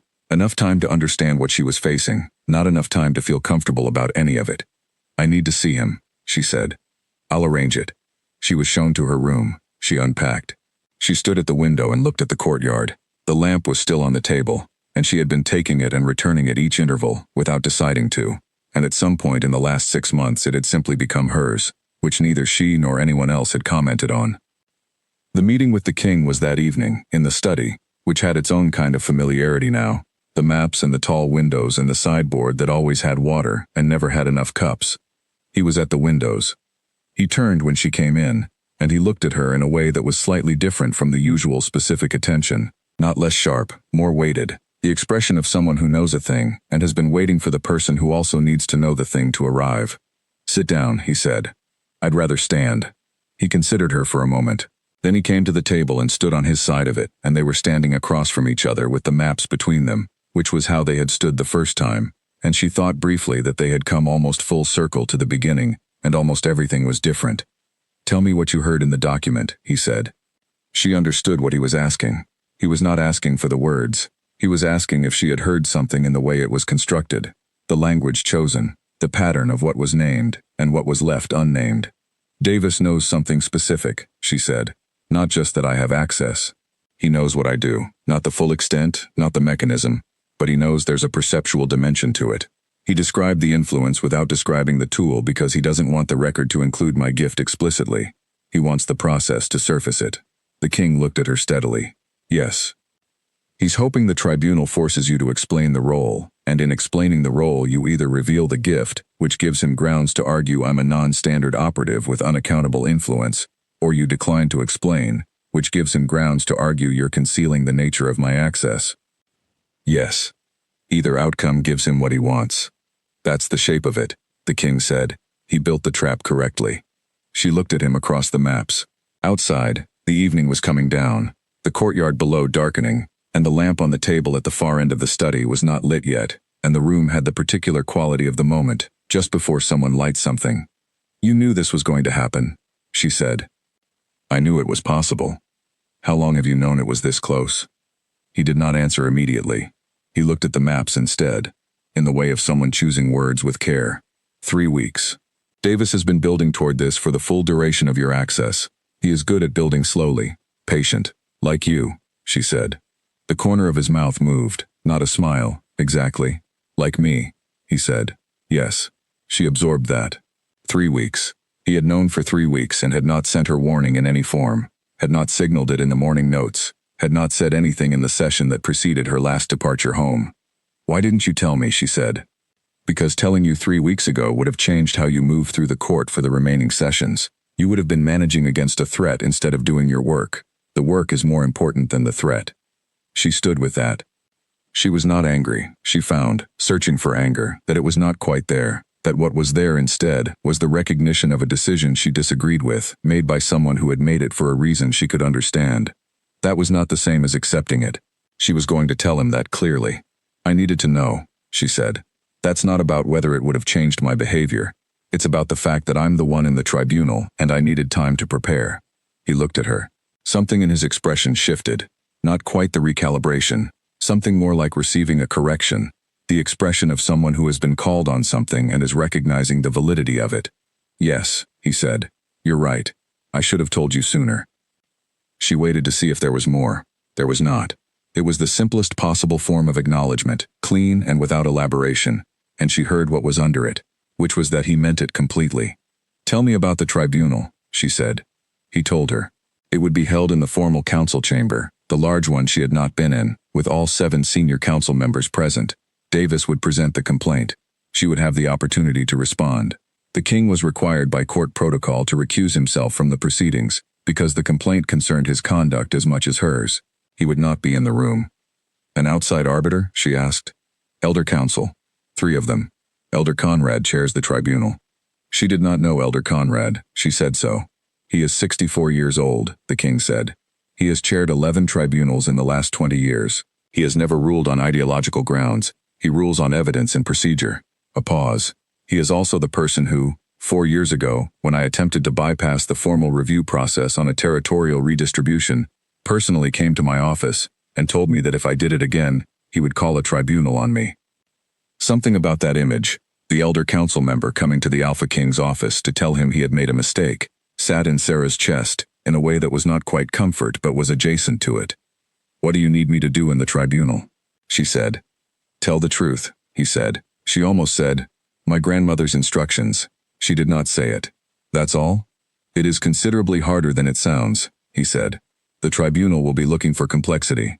They will be looking for political motive, strategic positioning, signs that you or I have managed our access for advantage beyond what the contract specifies. The truth is simpler than any of that, and it will sound too simple. The challenge is saying it simply, and trusting that Elder Conrad is experienced enough to recognize simple truth when he hears it. And if he's not, then we will deal with that outcome. She looked at him. He was looking back. The evening had finished coming down, and the room was dim now, the courtyard below invisible, just the maps on the table, and the 2 of them on opposite sides of them, and she heard what was under his calm delivery of the worst case. He was not unconcerned. He was managing concern with the same efficiency he managed everything else, not suppressing it, but not letting it lead. Is there anything in your conduct over the last 6 months that you would do differently if you could? She said. It was a direct question that she was asking, partly as the person in this with him, and partly with her gift, fully attentive. Because the answer, and the thing under the answer, both mattered. He was quiet for a moment. Then he said, I would have told you 3 weeks ago. She heard what was under it. It was the truth. She spent 6 days preparing, not rehearsing. She had decided early that rehearsing was wrong, that anything she rehearsed would become something she was performing rather than saying, and she could not afford the gap between performance and truth in a room where the question being examined was whether she was truthful. What she did instead was think. She sat at the desk in the quiet wing and she thought through every session she had attended, every private report she had made to the king, every morning note she had received, every conversation she had had in corridors and over bread at the bakery in the lower city, and she held each one up against the question the tribunal was going to ask. Was this access appropriate? Was this influence undue? She thought about the territorial dispute and what she had heard from the 4 representatives. She thought about the 7 other cases across 2 intervals that she had been present for. She thought about the outcomes of those cases, and whether any of them served Ashvale PAC's interests specifically, which was the argument Davis would make, that her access had been used to benefit her PAC at the expense of the king's objectivity. The outcomes did not benefit Ashvale. Ashvale had no stakes in 7 PACs worth of territorial disputes in regions she had never been to. The cure had been delivered before the first interval, before any casework had begun. The cure had not been contingent on her accuracy or her conduct. It had been delivered because the contract said it would be. She found, going through all of it, that the case against her was structurally weak. The problem was that structural weakness was not the same as political weakness, and Davis was a political animal, and the tribunal was a political instrument, and she needed to hold both realities at the same time, without letting either one displace the other. Petra found her on the 4th day. "Elder Conrad would like to speak with you," she said, "before the tribunal." This was unusual. Petra said so in the same breath, not framing it as reassurance, just as fact. Pre-tribunal witness meetings are not standard. He is offering it. You're not required to accept. She accepted. Elder Conrad was smaller than she had imagined from the king's description. She had imagined someone with a physical presence proportional to the authority he carried. What she found was a man who was slight and gray-haired, and moved with the unhurried quality of someone who had stopped caring about making impressions several decades ago. He received her in a small room off the main council corridor, with 2 chairs and a window and nothing else. He did not sit. She did not sit. They stood in the middle of the room, and he looked at her for a moment with the unhurried assessment of someone who was very comfortable taking his time. "I've read the complaint," he said, "and the counter-documentation, and the contract." "All right," she said. "I've also spoken with the 3 complainants, and Petra, and the 6 other people who have been present in sessions during your intervals." He paused. "I have not spoken with the king. That would compromise the tribunal." "I understand. Tell me something," he said, "not for the record, for my own understanding before tomorrow." He looked at her with the particular quality of someone who asked questions for the actual answer, and not for the performance of asking. "Why did you sign the contract?" "To save my PAC," she said. "That's the whole of it?" She thought about it with the honesty the question deserved. "That's why I went to the capital. The contract was what he offered, and I agreed to it because it was what I could pay, and the cure was what I needed. And in the months since, you came each interval, you did the work. Why?" "Because I agreed to." "That's the whole of it?" he said again, the same inflection. She stood in the small room with the 2 chairs and the window, and she let herself answer the question honestly, including the part she was careful not to think about in any detail, the part she had been setting aside with precision since the first time she had sat across from Kaelin Drevith at the map-covered table. "No," she said, "it matters to me that the work is done well. I'm accurate, and the accuracy has consequences. That matters to me independently of the contract." Elder Conrad looked at her for a long moment. Then he sat down in one of the chairs, which seemed to be a signal that the formal part of the meeting was finished and the other part was beginning. "The tribunal tomorrow will attempt to establish whether your access constitutes undue influence," he said. "The definition of undue is doing a lot of work in that phrase. Influence is influence. The question is whether it operates within an agreed framework with appropriate accountability. The contract is the framework," she said, "and the accountability is limited by what I do. I report what I hear. I don't decide what to do with it. Davis will argue that an ability like yours, applied consistently, is inherently controlling, that a king who relies on it cannot separate his own judgment from what he's been told." "I report what I hear," she said again. "The king interprets. The king decides. Every outcome from every session I've been part of has been his decision, documented in the formal court record, made through the standard process." "Yes," Elder Conrad said. "I know. I've read all of them." She waited. "He's a good judge," he said, "better than his predecessor, better, frankly, than most of the senior council, who have been here long enough to have grown comfortable with their assumptions." He looked at her. "The court does not always appreciate what it has." She heard what was under that, coming from him, the 64-year-old man who had personally gone to the king's office 4 years ago to tell him he had made a mistake. It was the kind of thing that could only come from someone who had earned the right to say it by demonstrating that they said it when it was difficult. "Is there anything I should know for tomorrow?" she said. "Yes," he said. "Davis will try to make you perform. He will ask questions designed to provoke a response that looks like defensiveness or evasion. If you are not defensive, he cannot use your response. If you are not evasive, the evasion tactic fails." He paused. "Answer what is asked. Don't answer what isn't asked.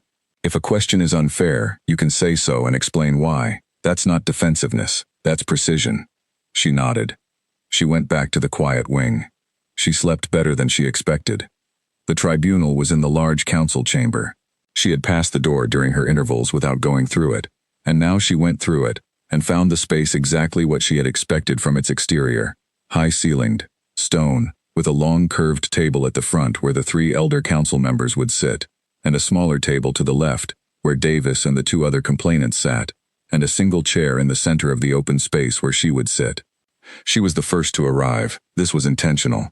She wanted to know the room before the room was populated. She sat in the center chair and looked at the curved table and the windows high above it and the doors to either side, and she thought, briefly and without sentimentality, about the 41 wolves she had come here for the first time to save. They were 41 now. No one else had died since she arrived. The cure had worked, and the pack was at full health, and the children were running in the Ashvale territory, and Elder Pet was walking his perimeter, and Finn was training again, and her father was standing at his window, with his awareness expanded out to its normal range. She had done what she came to do. Whatever happened today was something else. The room filled. Davis arrived and sat at the complainants' table with the other 2 council members, and he was exactly as she had observed him in sessions, composed and correct and managing the gap between what he said and what he wanted, with practiced smoothness. She looked at him, and he looked at her, and she heard, even from across the room, what was under his composure. Not confidence. Calculation. There was a difference, and she heard it clearly, and she was careful with it. The elder council members arrived. Elder Conrad was last. He sat at the center of the curved table and arranged his documents, and looked at the room with the unhurried quality she had seen in the small room the previous afternoon. The tribunal opened. Davis made his case. He was precise, well-prepared, and structurally sophisticated. He described the access. He described the pattern of outcomes. He described the shape of an arrangement in which an individual with unspecified perceptual abilities had sustained private influence over the Alpha King's decisions, without the transparency or accountability that the court required of official advisors. He never named the gift. He named the shape of it, the private sessions, the post-session meetings, the morning communications, the outcome pattern. He built the case from the outside of the thing, which was the correct way to build it if you wanted the tribunal to draw the conclusion without you having to state it. Elder Conrad and the other 2 elders asked clarifying questions. Davis answered them. Then it was her turn. She sat in the center chair and she answered what was asked. Elder Conrad asked most of the questions, with the other 2 elders asking occasional secondary questions. Davis asked 3 questions, each of which was shaped the way he had warned her they would be, designed to require either defensiveness or evasion. She answered the first one with the contract's specific terms. She answered the second one with the specific documented outcomes and the record of where decisions had been made and by whom. She answered the third one, which was the one about the nature of her role, with precision. "I report what I hear," she said. "I do not advise. I do not recommend. I do not advocate for outcomes. I hear the emotional and truthful content of what people say, and I report it to the king, who then makes decisions through the standard documented process. My role is perceptual. His role is decisional. The contract specifies this. The record reflects it." Davis looked at her across the open space. "And what is it, specifically, that you hear?" Elder Conrad said, "That question is not within the scope of this inquiry." Davis looked at the elder.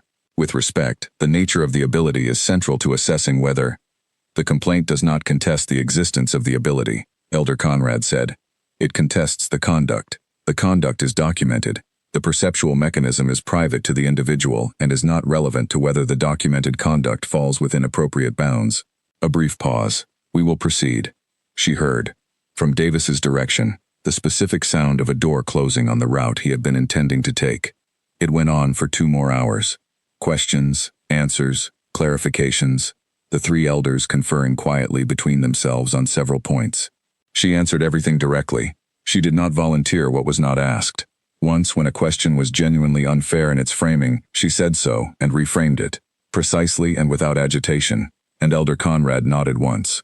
At the end, the three elders withdrew to deliberate. She sat in the center chair and waited. The room was quiet. Davis was speaking to the other two complainants in a voice low enough that she could not hear the words, but she could hear the texture, which was tighter than it had been at the start. Not defeated. Managing. 40 minutes. The elders returned.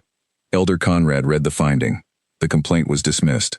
The conduct fell within the parameters of the contract, which was itself a recognized legal instrument under court protocol. The access was appropriate. The documentation was consistent with the claimed nature of the arrangement. The pattern of outcomes reflected the king's own decisional process, which was documented and accountable. No undue influence had been demonstrated. He set down the document. He looked at Sarah across the room.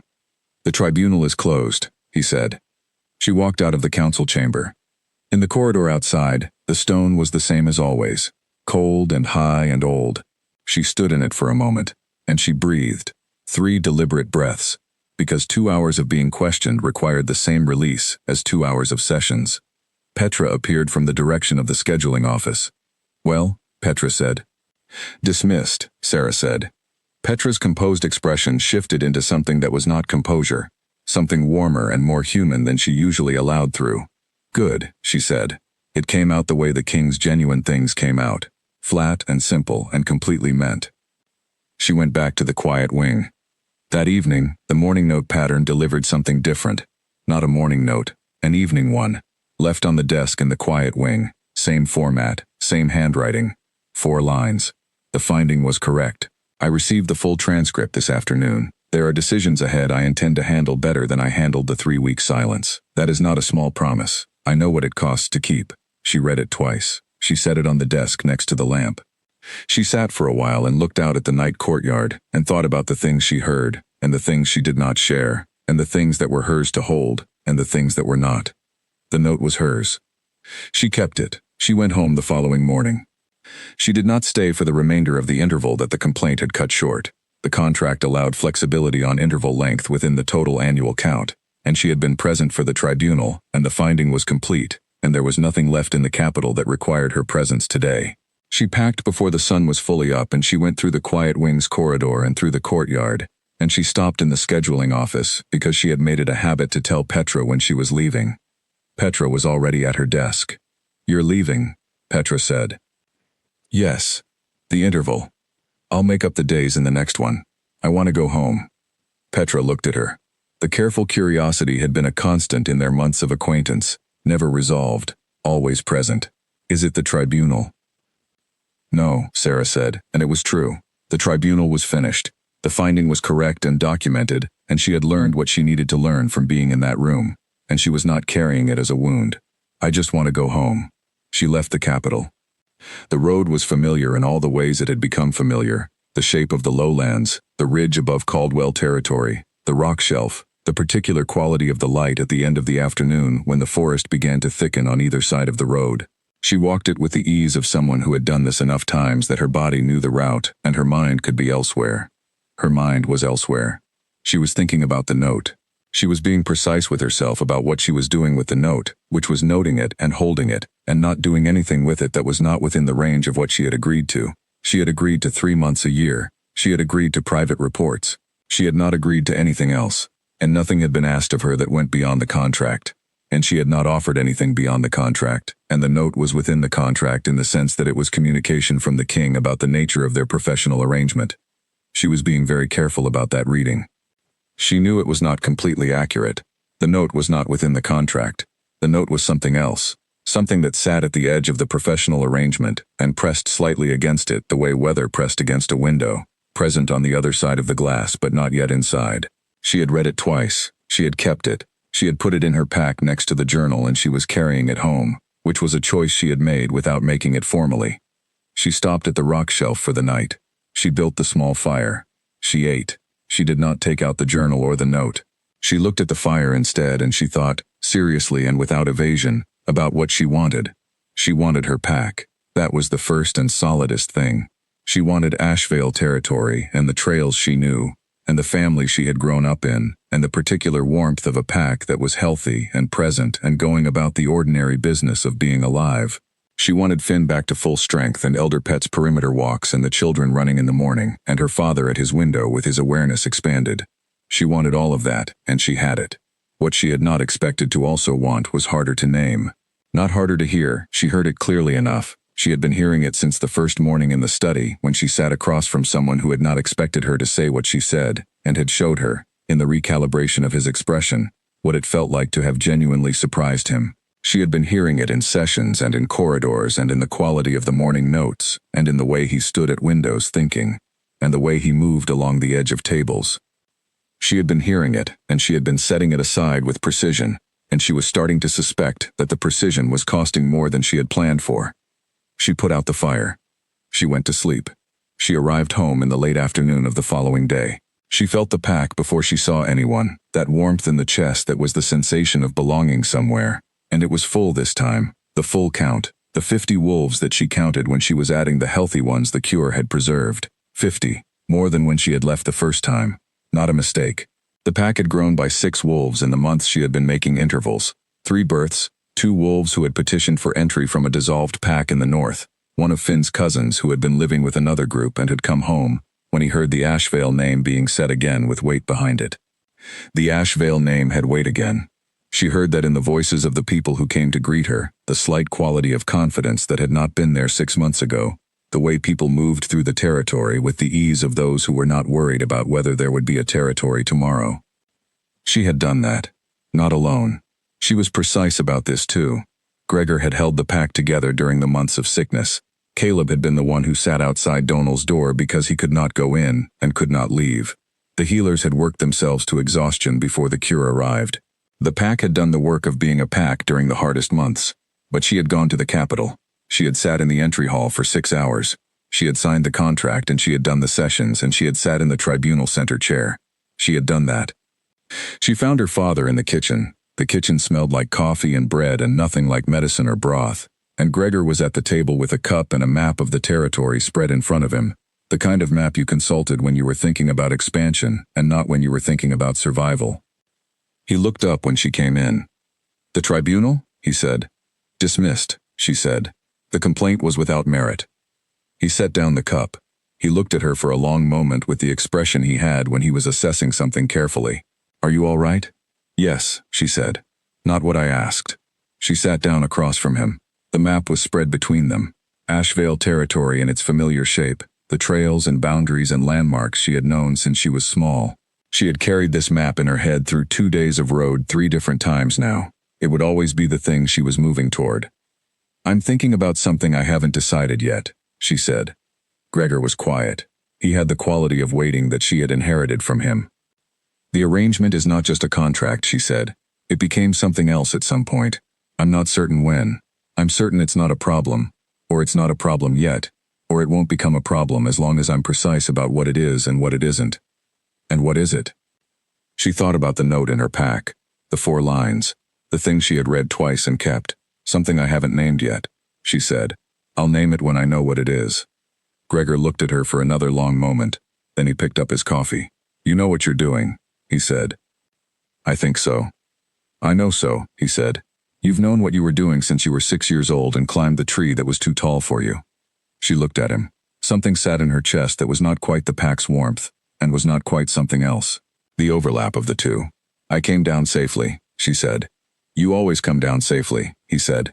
"I'm not worried about you. I'm pointing it out because you seem to occasionally need someone to point it out." She stayed 3 days. She walked the territory, all the trails she knew, in the late autumn cold with the leaves stripped from the trees and the ground starting to freeze under her boots. She sat with Elder Pet on his morning walk once, which he acknowledged with a nod and did not comment on. She found Finn in the training yard and watched him work for a while without saying anything, and he trained without performing for her, which meant he understood that she did not need the performance. On the second evening, Caleb found her at the edge of the territory. He sat down beside her on the fallen log she was sitting on, and he did not say anything for a while. The sky was going from gray to dark, and the forest was quiet in the way of late autumn, when the animals had settled for winter. "You're going back," he said. "Not a question. In 4 days, the next interval." "You want to," he said. And this time it was a question, or close to it. the particular inflection of someone who had noticed something and was not sure whether to name it. She sat with the question. She owed Caleb honesty in a different way from the honesty she owed the king, and the honesty she owed Elder Conrad, and the honesty she owed herself. Caleb was her brother, and he had been standing outside Donald's door, and he had sat at the kitchen table with a mug he was not drinking from, and she had told him, "You're staying here," and he had stayed. "Yes," she said. He was quiet for a moment. Then he said, "Is he?" and stopped. She waited. "Is he good to you?" Caleb said. "Not good to the contract. To you." She thought about the lamp on the desk. The 3 meetings moved to accommodate the 7 o'clock scheduling. The evening note. "I will handle things better than I handled the 3-week silence. That is not a small promise. I know what it costs to keep." "Yes," she said. Caleb sat with that. He was working through something. She could see it. The warrior's instinct toward identifying threats doing battle with the brother's instinct toward trusting her judgment. She waited. "All right," he said. It was the simplest possible response, and the one that cost him the most to give, and she heard both things. "Thank you," she said. They sat until the sky was fully dark, and then they went back inside, and the kitchen was warm and full, and the pack was there, 50 wolves going about the ordinary business of being alive, and she sat in the middle of it and held the warmth of it and knew that she was coming home to this, and leaving this, and coming home to this, and the rhythm of it had become something she understood. On the 4th day she packed. She put the journal in the pack. She put the note in after it, folded and tucked into the journal's back cover, where it would be safe. She brought her old boots because they knew the shape of her feet. She stood at the edge of the territory in the early morning with the pack warm in her chest. 50 wolves, the full count, and 6 more than when she had started. She turned toward the road. She counted her heartbeats as she walked. Not because she was afraid. She stopped counting at 3, which surprised her, because even the last time she had needed 8, and she thought about what 3 meant, and she decided it meant that she was not arriving at something for the first time anymore. She was going where she went. She walked. The capital was different in winter. She had made 3 intervals now across the seasons, and she had watched the city change the way a place changes when you know it well enough to see the change rather than just the place. Summer had been loud and crowded in the lower city, the market stalls dense with people and goods moving through. Autumn had been quieter, the pace shifting toward the particular industry of a place preparing for cold. Winter was something else. The stone of the keep was the same stone it always was, but the frost on the inner courtyard, and the quality of the light through the tall windows, and the way people moved through the corridors with more purpose and less drift, made it feel like the city had condensed into itself, less scattered, more present. She arrived on a Monday morning in the first week of what the capital called the deep season. Petra met her at the gate. This was new. Petra had not met her at the gate before, had sent word through Owen, or simply waited for her to find the scheduling office herself. She was standing in the archway with her composed expression and something additional in it, something that Sarah had learned to read over the months as Petra's version of paying special attention. "There's something you need to know before you go to your room," Petra said. "Tell me." "Davis filed a second complaint 3 days ago." Sarah went still. "Not against you," Petra said immediately. "Against the king, arguing that the original complaint's dismissal was improperly influenced by the arbiter's prior relationship with the king and should be reheard." Sarah absorbed this. A second complaint, not against her conduct but against the process itself, against Elder Conrad's finding. Davis had watched the first attempt close and had identified the weakest structural point in the outcome, and was working it. "Where does it stand?" she said. "It has been submitted to the Regional Council for review. The Regional Council decides whether to admit it for tribunal. That decision takes 3 weeks. 3 weeks. In 3 weeks, the same case, approached from a different angle. What does the king say?" "He's in council now. He's been in council for 2 days. Petra paused. "He didn't ask me to tell you this. But you're telling me. I thought you should know before you walked in." She understood what Petra was doing, and she understood the care behind it, and she was moved by it, in the quiet way she was moved by things she did not show directly. "Thank you," she said. She went to her room first, as Petra had suggested. She put down her pack and she stood at the window, and she looked at the frost on the inner courtyard, and she thought about Davis, patient and building, finding each structural point and working it, and she thought about the fact that the first complaint's dismissal had been correct and complete, and Davis was not contesting the correctness, only the arbiter, only the process, only the machinery that had produced the correct outcome. He was a very good political animal. She had known this from the first time she heard him in a session, She had heard the calculated management in his voice, the gap between what he said and what he wanted, the practiced smoothness of it. She had not reported it because it was not specific deception, and she had not been asked about his general character. She thought now about whether that had been the right call. She went to find the king. He was in the study. She had not been announced because she did not announce herself anymore. She had learned the keep well enough to navigate it, and the people who managed access had learned that she came and went on her own schedule. She knocked on the study door and he said, "Come in," and she came in. He was at the table, not at the window. He was at the table with the maps and documents spread around him, and a cup of tea he had not drunk, and 3 books open to different pages, which was how she had come to recognize when he was working on something complicated rather than just thinking. He looked up. She looked at him across the room. She had not seen him in 4 days, the gap between the end of her previous interval and the start of this one, and she was noting, with precision, that she was aware of the gap and aware of its end. "Sit down," he said. She sat. He did not go back to the documents. He looked at her with a specific attention, and she heard, immediately and without effort, what was underneath it. He was tired, not the physical kind. The kind that came from fighting the same thing from a different angle for the 3rd time. The kind that came from being in council for 2 days on a problem that was not new but was newly shaped. "Petra told me," she said. "I thought she might. Tell me what I don't know yet." He picked up the cup of tea, looked at it, put it down. "Davis has the support of 2 other council members beyond the original 3. That's 5 of 7.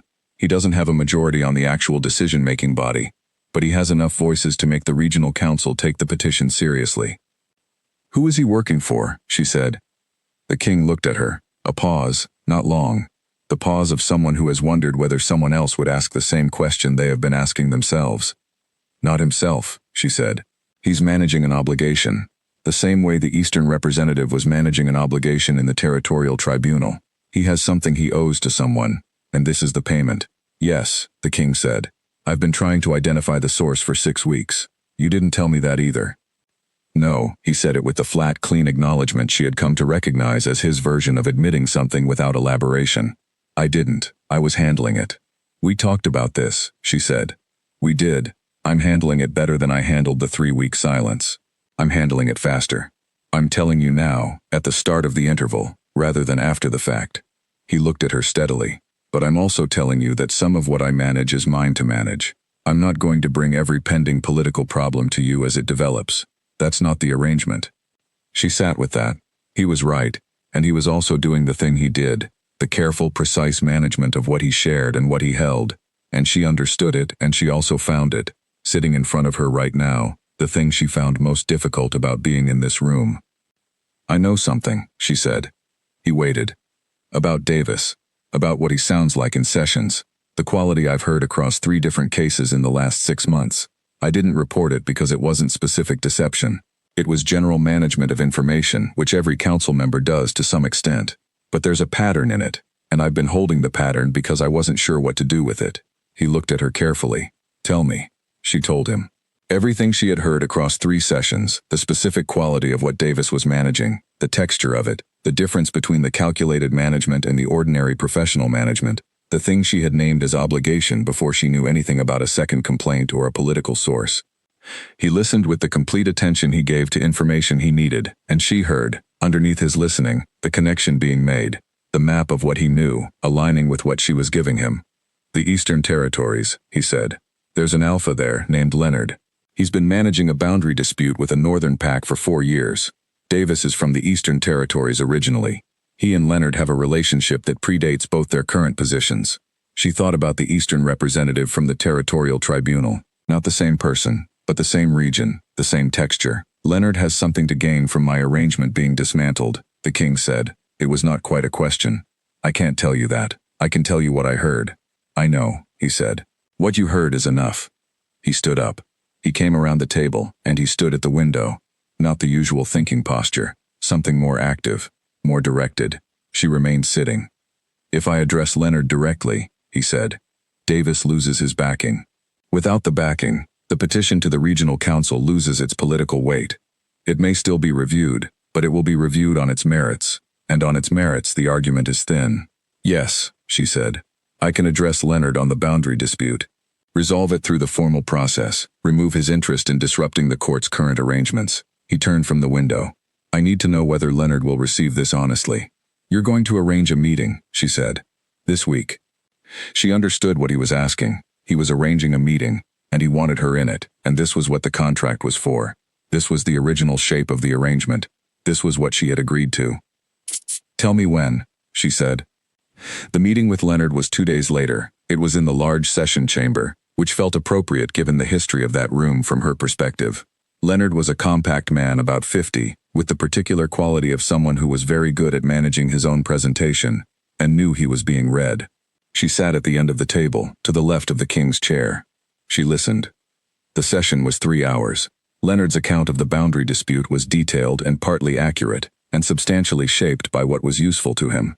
She heard the shaping clearly, and she heard the places where the shaping was so smooth that it was nearly invisible, the places where Leonard was least like someone who was managing a dispute, and most like someone who had been managing a dispute for 4 years and was very good at it. Afterward, in the study, she told the king what she had heard, all of it, specifically, the places where the account was true, and the places where it was shaped, and the 2 places where she was not certain and said so. He listened. He asked 2 questions. He nodded once. The boundary issue can be resolved in Grant Pak's favor on documentation grounds, he said. I have the documentation. I've had it for 18 months. He paused. I had been waiting until the political conditions made resolution useful. She looked at him. He looked back. That's not a small admission, she said. No, he said. You held a resolution in reserve for political timing. Yes. She heard what was under his admission, not defensiveness. The particular kind of honesty that comes from someone who knows they have done something that is complicated and is telling you about it anyway, because the alternative is letting you find out another way. Tell me why, she said. He told her. It took 20 minutes. It was the most he had said to her directly about his own reasoning, the most interior account he had given her of the mechanics behind a decision. He told her about the 18 months of documentation, the 3 border incidents that had preceded it, the 2 other pacts whose stability depended on the timing of the resolution, the political architecture he had been trying not to destabilize while he worked toward the moment when he could resolve it, without collapsing 3 other things. She listened. She heard what was under all of it.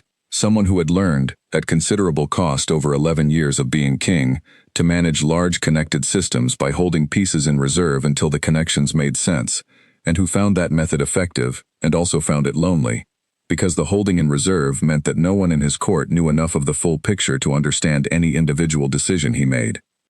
She set it down. She was not going to do anything with it except hear it, because she heard it in the course of what she had agreed to do, and she had not agreed to more than that. She looked at him. Are you going to tell me, she said, that you are also going to resolve the Leonard situation in a way that conveniently addresses the second complaint? He looked at her. The corner of his mouth moved the way it moved when she said something that landed where he had not expected it to land. Yes, he said, that is also true. So the arrangement protects the arrangement. Yes. She sat with that. It was true. The arrangement had been under threat, and she had heard something and reported it, and now the threat was being addressed, and the thing that was being protected was, among other things, her access to the court, and his access to her gift. There was a version of this that looked like circular self-interest, and she could see it clearly. She could also see the other version clearly.